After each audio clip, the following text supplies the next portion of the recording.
My sister moved into my house while I was away and claimed I promised it to her.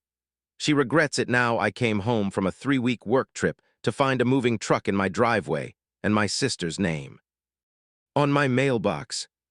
Not next to mine, instead of mine. I want to be clear about something before I tell you the rest of this. Because I know how these stories go, and I know people are going to say, just call the cops. So let me explain why it took 4 months, 2 lawyers, and one very expensive locksmith to get my own house back. My name doesn't matter for this story, so let's just say I'm Dana. I'm 34, I work in logistics for a mid-sized shipping company, and 3 years ago I bought a house. A real house, 3 bedrooms, a backyard with a dying lemon tree I've been slowly reviving. A kitchen with a window over the sink that I stood at the first night with a glass of wine, just staring at the fact that it was mine. I saved for that down payment for 6 years. I ate ramen through 2 promotions to get there. Nobody helped me buy that house. Not my parents, not a boyfriend, not an inheritance. Just me, a spreadsheet, and a lot of no to nights out. My sister Renee is 2 years older than me. Growing up, Renee was the one things happened to.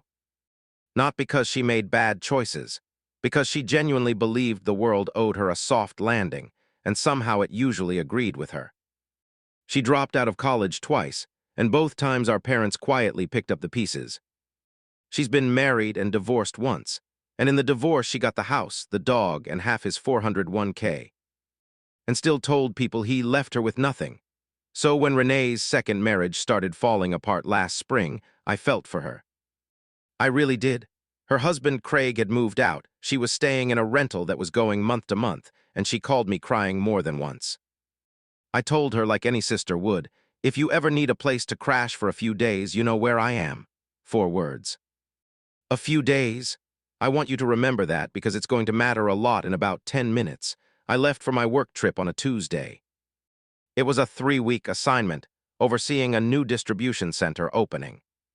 The kind of trip where you're on planes and in hotel conference rooms and barely checking your phone except for work emails. Before I left, Renee asked if she could stay at my place, just for a week or so, while she looked for a new apartment since her rental lease was ending and she needed somewhere to land. I said yes. I gave her a key. I told her the guest room was hers, help herself to the kitchen, water the lemon tree if she thought of it. I did not think much of it. She's my sister. I trusted her. The first sign something was off was small. About a week in, I texted her a grocery list favor. Could she grab my mail, that kind of thing, and she mentioned, almost in passing, that she'd started unpacking properly since it was easier than living out of a suitcase. I remember reading that text in a hotel lobby in another time zone and feeling a little prickle of unease. But I told myself I was overthinking it. People unpack when they stay somewhere more than a few days. That's normal. The second sign was less small. 10 days in, my neighbor Priya texted me a photo. It was a moving truck, a real one, the kind you rent for a full household move, not a few suitcases parked in my driveway with 2 guys unloading a couch. Not my couch. A couch I had never seen before in my life. I called Renee immediately. She picked up on the second ring, breezy, like nothing was strange at all. "Oh, yeah," she said. "I figured since I'm going to be here a while longer anyway, it made more sense to just move my stuff over instead of paying for storage. You don't mind, right?" It's just sitting in the garage mostly. It wasn't just sitting in the garage. I'd find that out later. But at the time, jet-lagged and mid-project and 3 flights away from being able to do anything about it, I said something like, "Let's talk about it when I'm back," and let it go. That was my first mistake. I gave her room to keep going. By the time I landed back home, 3 weeks after I'd left, my sister had fully moved in, not crashed for a few days, moved in. Her bed frame was in the guest room. Her clothes were in the hallway closet, the one I keep my winter coats in. There was a second name added to a handwritten note taped to my own refrigerator that said grocery list, Dana and Renee. My lemon tree, I noticed, hadn't been watered once. I stood in my own driveway with my suitcase, looking at a house that suddenly didn't feel like mine, and I had this cold, sinking realization. This wasn't a sister crashing for a few days. This was a plan. I want to walk you through the conversation we had that first night back. Because it's the moment everything changed for me. The moment I stopped seeing Renee as my sister having a hard time and started seeing her as someone who was, very deliberately, taking something from me. I sat her down at the kitchen table and asked her calmly when she planned to find her own place. She looked at me, genuinely looked at me like I'd said something absurd, and said, "Dana, I thought we'd already figured this out. I don't really have anywhere else to go. Craig and I are still fighting over the settlement. My credit's a mess right now because of the divorce, and honestly, Mom and Dad always said this family should look out for each other. You have 3 bedrooms and you live here alone. It's not like I'm taking something from you." I told her that wasn't what we'd agreed to. I told her a few days is not 4 weeks and a moving truck, and this is the part where her voice changed, where I saw something I hadn't seen from her before, not desperation, but calculation. "Actually," she said, "I've been keeping all my mail here. My license has this address on it now.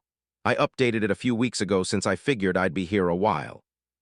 I've been paying you back in cash for groceries and stuff, which, by the way, I have receipts for. If you try to kick me out with no notice, that's actually not legal, Dana." I looked it up. "I'm a tenant now.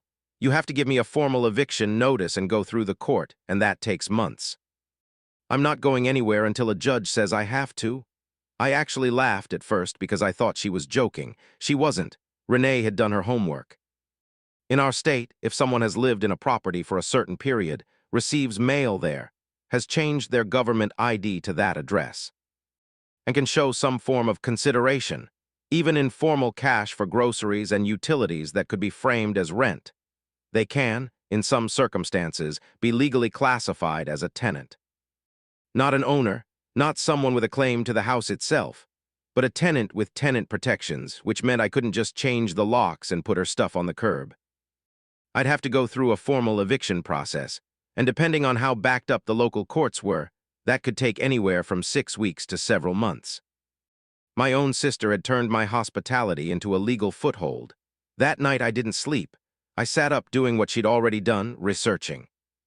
And what I found made my stomach turn even more. In a few ugly cases, family members who let a relative stay for a while ended up losing effective control of their own home for the better part of a year, paying a lawyer thousands of dollars, all because they'd been too trusting to get anything in writing. The next morning, I called a real estate attorney. His name was Mr. Acaffer, and the first thing he told me was, "This happens more than you'd think, and family cases are the worst, because people don't want to believe it's happening to them until it already has." He confirmed the bad news, because I had given her a key and let her stay for an extended, indefinite period, and because she had established some paper trail, mail, ID, informal payments. She had a plausible, if weak, claim to tenant status.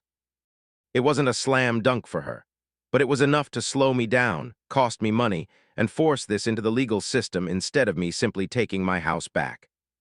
The good news, he said, was that weak claims lose. Slowly, but they lose. And in the meantime, there was one thing I could start doing immediately that Renee clearly hadn't planned for: documenting everything, and finding out exactly what she'd actually done while I was gone. Because tenant fraud has a funny way of being connected to other kinds of fraud. Here's where it gets worse for Renee, and I mean that in the most satisfying way possible. While going through my mail and bank statements to build my case, I found something Renee clearly hadn't counted on me noticing. She'd used my address, and it turned out briefly, a scanned copy of a utility bill with my name on it that she'd apparently forwarded to herself, to open a joint adjacent credit line with a furniture company for that couch and bed frame I'd seen in the photos. She'd listed herself as a resident applicant at my address with an income she didn't currently have, since she was between jobs after the divorce. It wasn't identity theft exactly. My name wasn't forged onto anything, but it was residency fraud on a credit application. And it directly supported my attorney's case that her presence in my home wasn't an innocent family stay. It was a calculated financial move. At the same time, Craig, her soon-to-be ex-husband, was going through discovery in their divorce proceedings, and his lawyer subpoenaed records related to Renee's current residence and living expenses. Because Renee had been trying to argue in the divorce that she had no stable housing and needed a larger settlement to get back on her feet. Meanwhile, she'd told my attorney's investigator, in writing, that she considered my house her established residence with an ongoing tenancy. She told two completely different legal systems two contradictory stories because she thought no one would ever compare notes. My attorney and Craig's attorney did. I'm not going to pretend I orchestrated all of that. I didn't. I just told the truth to my lawyer, and the truth happened to blow up two of Renee's lies at once. Her tenant claim on my house completely undercut her. I have no stable housing argument in the divorce, which meant the judge in her case adjusted the settlement significantly downward, because you can't claim housing insecurity in one courtroom while claiming established tenancy in another. Craig's lawyer used my sister's own words against her. Then the furniture financing came due. She couldn't pay it, she wasn't working, and the reduced settlement hit right when the first payment was owed. The company came after the account, which had my address attached to it, which meant I was fielding collection calls about furniture I never bought in my own house, from a company that now had every reason to believe I might be liable too. My attorney sent them a formal dispute letter with proof I wasn't a party to the account. That resolved fine for me.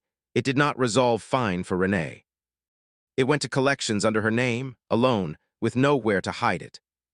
8 weeks after that kitchen table conversation, my formal eviction notice, combined with everything my attorney had documented, meant Renee's tenant claim didn't hold up. A judge reviewed the case and agreed. What I'd offered was a temporary guest arrangement, not a lease, and there was no legitimate landlord-tenant relationship. She was ordered to vacate. She had 30 days. She had nowhere to go. The day Renee moved out, she didn't apologize. I want to be honest about that, because I know people want a clean, tearful, "I'm sorry, you were right" moment, and that's not what happened. What happened was she stood in my driveway next to a much smaller truck than the one that had moved her in, and she said, "I hope you're happy. You made me homeless." I told her calmly, because I'd had 2 months to get calm about this, that I didn't make her anything.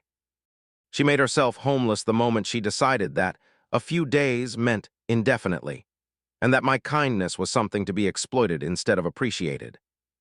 I told her I loved her as my sister, but I would never again give her a key to anything without a piece of paper attached to it. She left. We didn't speak for a while. The lemon tree, for the record, made it, barely. 3 months later, Renee's divorce finalized about 6 weeks after she moved out.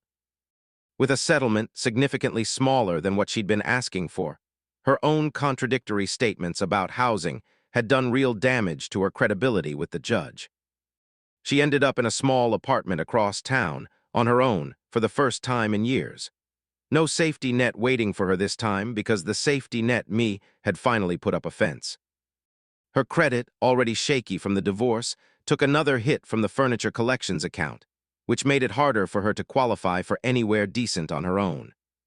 So she ended up in a place well below what she was used to. And here's the part that actually surprised me. About 2 months after everything settled, our mom told me Renee had gone to see a financial counselor, on her own, without anyone pushing her into it. Whether that sticks, I don't know. I'm not going to pretend one bad stretch rewrites a lifetime of pattern.